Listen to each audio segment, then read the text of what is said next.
to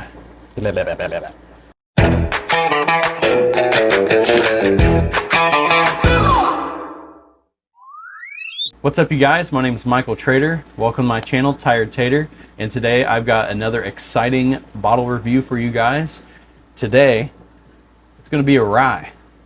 This little guy right here.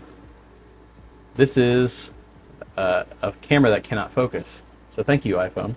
This is the Jack Daniel's Tennessee Rye whiskey, the special release small batch series, and this one is Boiler Hill #1.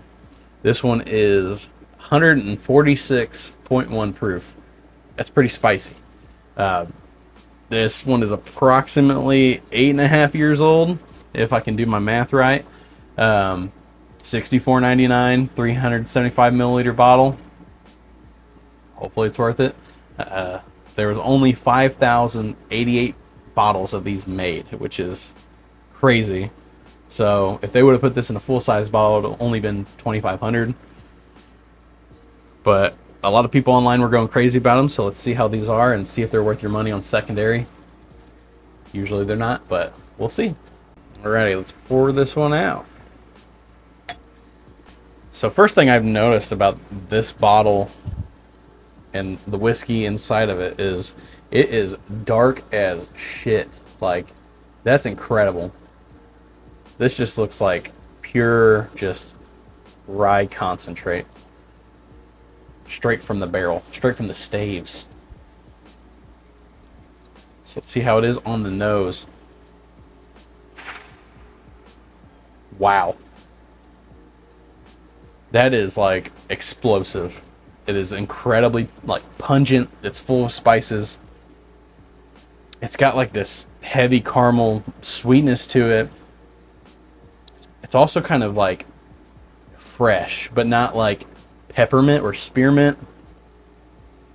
I'd say it's maybe more of like a wintergreen, which I love me some wintergreen Lifesavers. Those are awesome. Or like the wintergreen Tic Tacs. This is probably one of the best rye noses I have had maybe this year. Like, it's sweet, it's bold, it's oaky, but I think the biggest thing that stands out is it's super sweet. I mean, this is like candy. It does not smell like a rye. You don't get any banana. I don't know if you really get banana off of Jack Ryes, but nothing. So that is for sure a 9 out of 10 for the nose. So let's see if this translates onto the taste. Let's see if this is a 9 out of 10 on the taste.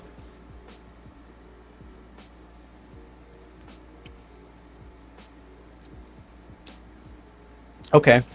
So, this being a rye, I expected to have like a lot of spice and just kind of punch you in the face with just raw baking spices, and it really doesn't do that for me.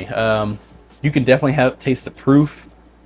There is a good amount of spice, but this definitely favors more of like a bourbon audience, I would say, but not quite like a MGP 95.5 rye would do, or not even that. An Elijah Craig barrel proof rye. I think those are really bourbon friendly, but those are like barely legal ryes. It's good. Jack Daniel's ryes are always the better option to me over the Tennessee whiskeys, and that's just because I really get that strong banana note on every single Jack product I taste. But this one doesn't have that, which I'm grateful for. This one, it's pretty oaky, I'm not gonna lie, but it doesn't drink like a rye as much as I want it to. It's extremely good initially, but it kind of dies out, which sucks because I just want to just be constantly punched in the face by this. Maybe I'm a masochist in some manner, but yeah, I think it's definitely far above average, but it's not quite top tier shit.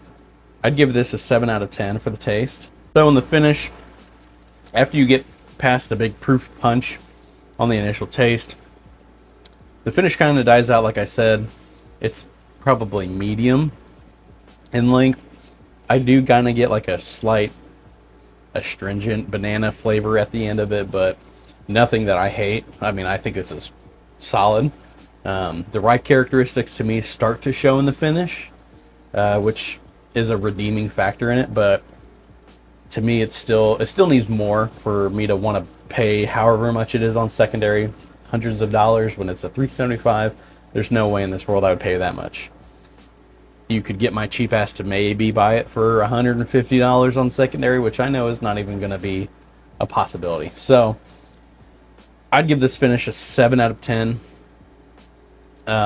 It's great, but it's not something I need on my shelf. So before I give you guys the final rating, I just want to give my buddy Clayton Hooks, who is my first ever live studio audience, who generously is lending me this bottle for this review. So thank you again, Clayton. I appreciate you helping me out and giving me bottles I'm too cheap to buy. So I want you guys to comment below what your favorite barrel house is for Jack Daniel's Ryes. I've heard a lot of people hunt certain ones, whether it's Fire Brigade Hills, Coy Hill, or Boiler Hill. Tell me what your favorite is. Maybe I'll go searching Total Wine or Big Red Liquors around me, see if I can find one and see if they're any good. But thank you guys for watching. Hope to see you guys on the next video. Cheers.